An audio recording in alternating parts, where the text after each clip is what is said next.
parte da nossa aula, vamos de fato entrar na pedagogia da autonomia, né? Então, primeiro a gente vai definir os termos, né? O que é pedagogia, o que é autonomia. Então, pedagogia significa essa ideia da educação e da prática do ensino. Então, a ciência humana, né, gente? Não é uma ciência tecnológica, não é uma ciência biomédica, mas é uma ciência humana que vai trabalhar com a ideia da educação e das práticas de ensino, né, das formas de se trabalhar. Autonomia é um conceito que vai dizer do respeito ao conhecimento que o aluno traz para a escola. Autonomia significa que a gente aceita e entende que cada sujeito faz escolhas, tem opções e tem saberes. Então vamos juntar pedagogia da autonomia. O livro vai apresentando 28 exigências para ensinar. Como eu tinha falado anteriormente, esse é um livro que vai falar sobre a prática pedagógica, vai falar sobre a sala de aula, essa pedagogia que Paulo Freire vai chamar de pedagogia da autonomia. Ele vai trazendo então 28 exigências, a gente vai ver as 28, lógico que de uma forma resumida, mas as 28 exigências estão presentes aqui nessa aula de hoje. Então a primeira deles é essa aqui. Não há docência sem discência. Quem ensina, aprende ao ensinar. Quem aprende, ensina ao aprender. Ok? Então vamos lá. Não há docência sem discência, ou seja, não tem professor se não tiver aluno. Então a minha condição de professor é uma condição que só se realiza quando eu tenho alunos. Se eu não tenho alunos, eu não sou professor. Essa é a primeira coisa que Paulo Freire está falando. Ele fala isso justamente para valorizar o discente, para valorizar o educando que está ali. Então é nessa relação com o outro que eu faço o exercício da minha docência. E ele traz essa frase que é linda e que cada vez mais eu concordo e que eu entendo que é exatamente isso que acontece comigo. Quem ensina, aprende ao ensinar. Quanto mais eu estou nesse processo de ensino, mais eu aprendo. Isso acontece com você? É isso que Paulo Freire diz, né? E quem aprende, ensina também ao aprender. Na hora que você aprende, você está ensinando o professor a aprender. É uma coisa linda, bacana, extremamente filosófica que Paulo Freire traz para falar desse exercício da docência, que é um exercício bonito. Mas olha só, a gente vai ver aqui ao longo da nossa aula que Paulo Freire não traz essa visão romântica que muitas pessoas trazem para a docência, que fala assim, porque o professor nasceu com a missão de ensinar. Não, a docência é técnica, a docência exige conhecimento, o que não quer dizer que eu não seja uma pessoa que tenha sentimentos, que tenha uma relação de amorosidade com os meus alunos, mas sim que exige de mim estudo, aperfeiçoamento constante. A gente vai chegar lá. Olha só o que ele vai dizer. Primeira das prerrogativas. Ensinar exige rigorosidade metodológica. Objeto de ensino deve ser aprendido pela sua razão de ser. Ensinar conteúdos é ensinar a pensar certo. Vamos lá. Rigorosidade metodológica. Tem gente que pensa assim, Paulo Freire, né? Paulo Freire não tem método. Quem não tem? Tem.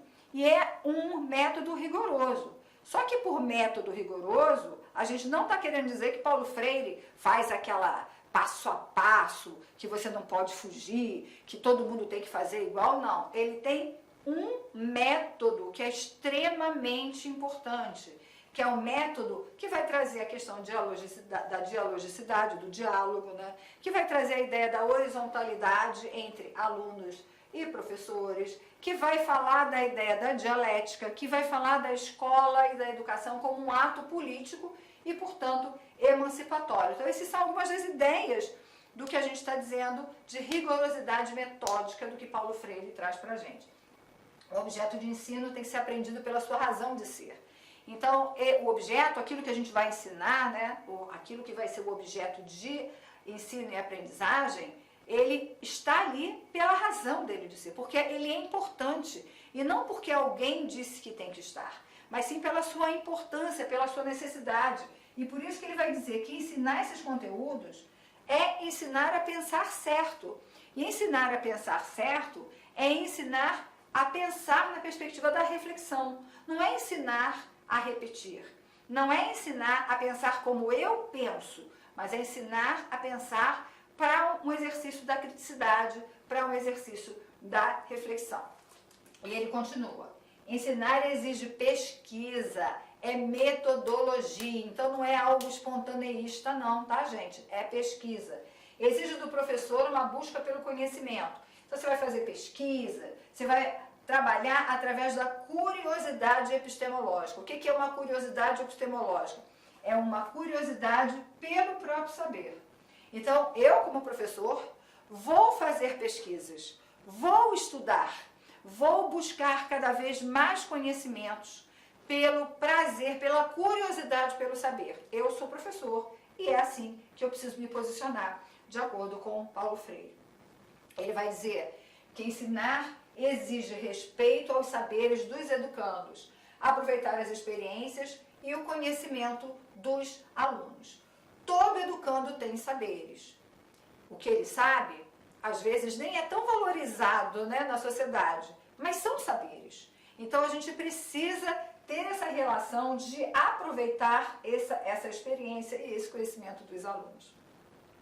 Até porque, quando eu aproveito esse conhecimento, essa experiência, eu consigo continuar esse processo de aprendizagem de todos.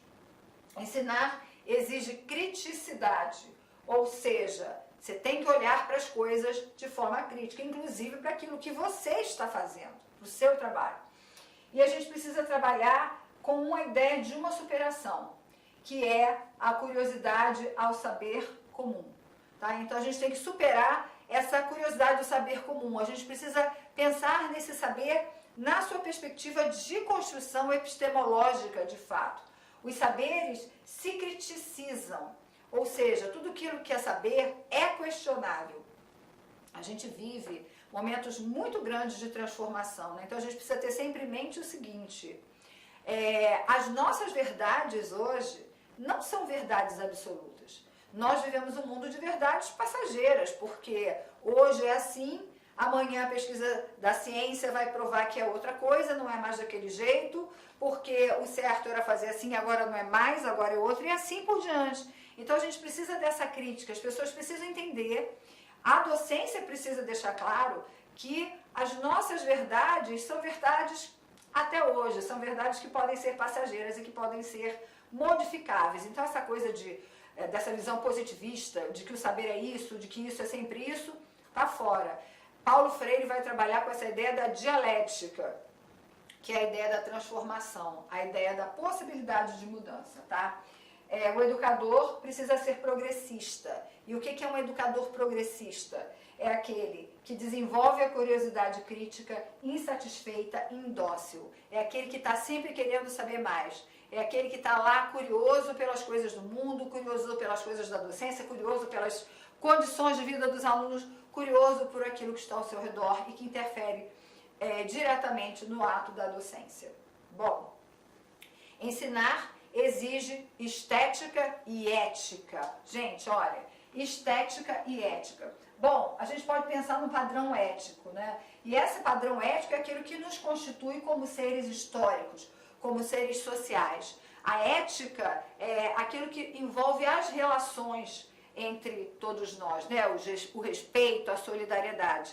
E a estética é aquilo que vai falar do belo, mas não do belo dentro daquele padrão de beleza europeu, que normalmente é aquele que nos atinge mais, mas que a gente possa reconhecer o belo em suas diferentes manifestações culturais. E olha que interessante, quando Paulo Freire fala de estética e de ética, e a gente cruza, por exemplo, com as diretrizes curriculares nacionais, um dos princípios de todas as diretrizes curriculares nacionais desse país é o princípio ético e estético, tá? Então a gente tem os princípios éticos, os princípios estéticos e, além disso, os princípios políticos, que é alguma coisa que Paulo Freire também traz o tempo inteiro, né? Então olha que coisa, né? Paulo Freire fala de educação como ato político e o princípio político está lá. Paulo Freire fala de ética e estética e os princípios éticos e estéticos também estão presentes nas diretrizes curriculares nacionais.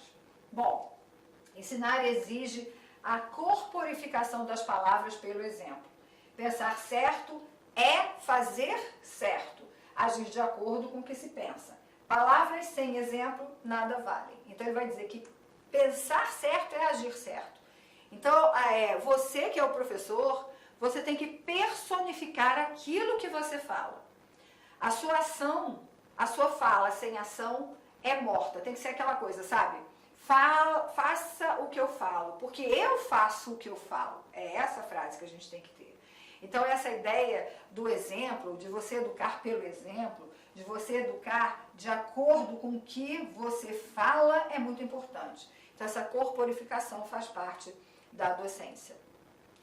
Ensinar exige risco, aceitação do novo, rejeição a qualquer forma de discriminação. A indiferença ao diferente nega a democracia. Então, se a gente está falando de democracia, e Paulo Freire vai falar muito dessa questão da democracia, né? A gente sabe que aceitar o novo dá medo. Aceitar aquilo que é diferente do nosso dá medo, mas a gente precisa lidar com essas situações, tá? Eu preciso rejeitar qualquer forma de discriminação.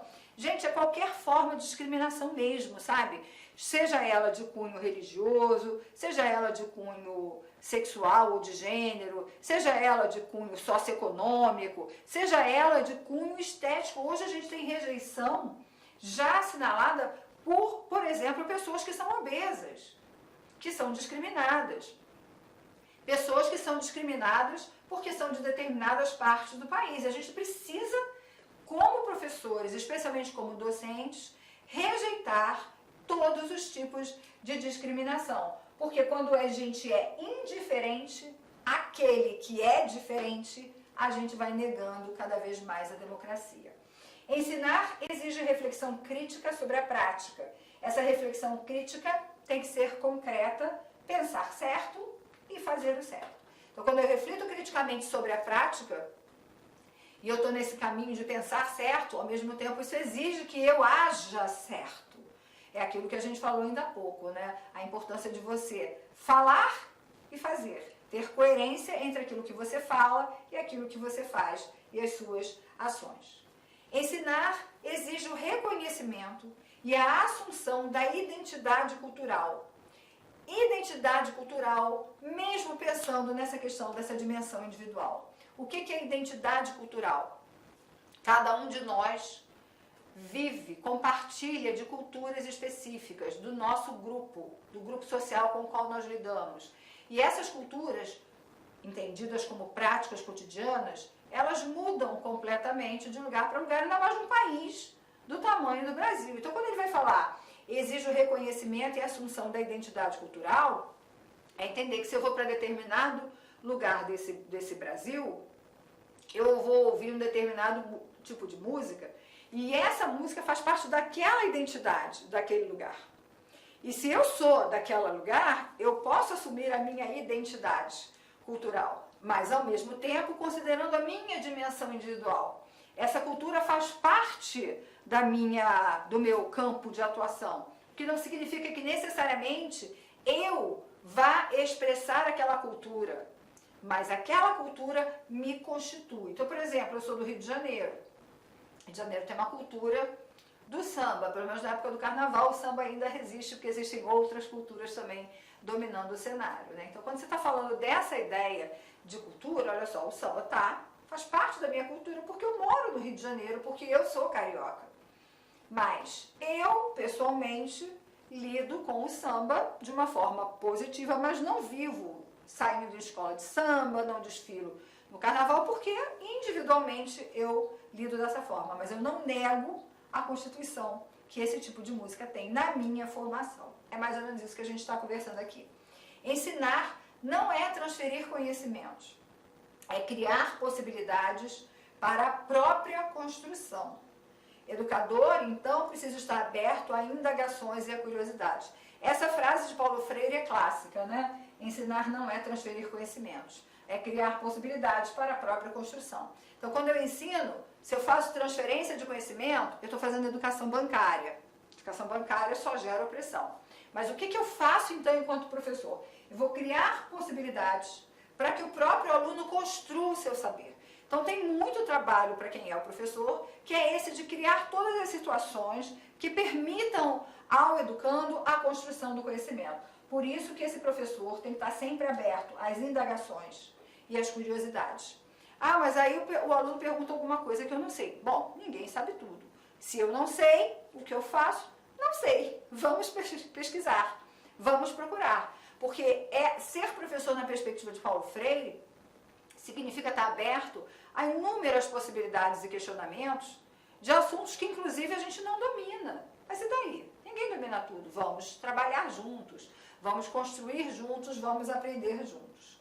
Bom, ensinar exige consciência do inacabamento, exige entender o mundo e uma problematização do futuro. Ou seja, a gente já falou isso no início dessa aula, né, na primeira parte, dessa ideia de sermos seres inacabados, essa ideia do inacabamento. E a gente, então, precisa entender esse processo. Mas, ao mesmo tempo, a gente pode problematizar o futuro. Assim, ó, o mundo não é, ele está sendo dessa forma. Essa é a forma que eu quero? Se eu problematizo o futuro e coloco essa dimensão do mundo para o futuro, é isso que eu quero, eu vou problematizar. Porque, como ele não é, como ele está sendo, eu tenho possibilidade de agir para a transformação daquilo que a gente considera equivocado da forma como o mundo vem acontecendo.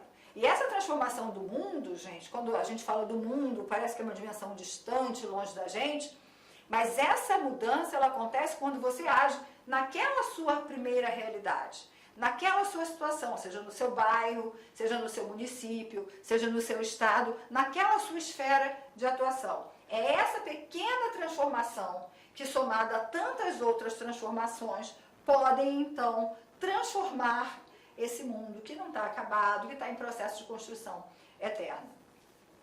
Depois, ensinar exige o reconhecimento do ser condicionado. Olá, meus amigos. Inicialmente eu peço desculpa para você, eu peço licença, pois interrompi seus estudos. Mas esse vídeo da Lá Concursos é um vídeo demonstrativo para todos aqueles que desejam fazer o concurso da Prefeitura de Barra do Bugres. É um vídeo demonstrativo para vocês conhecerem a qualidade do nosso curso. Gente, olha só, quer continuar assistindo essa videoaula? Você quer fazer o nosso curso completo? Cara, aqui é o melhor custo-benefício do mercado. Pode ter certeza disso, o melhor custo-benefício do mercado, tá certo? A partir de 10 parcelinhas aí de R$30, você vai estar estudando com a gente um curso focado na banca Selecom, onde nós temos grande experiência de condução dessa banca. Então vem estudar conosco, quer fazer a matrícula, tem um link aqui embaixo, pode clicar e vir estudar aqui na Lá Concursos. Forte abraço, tchau, tchau!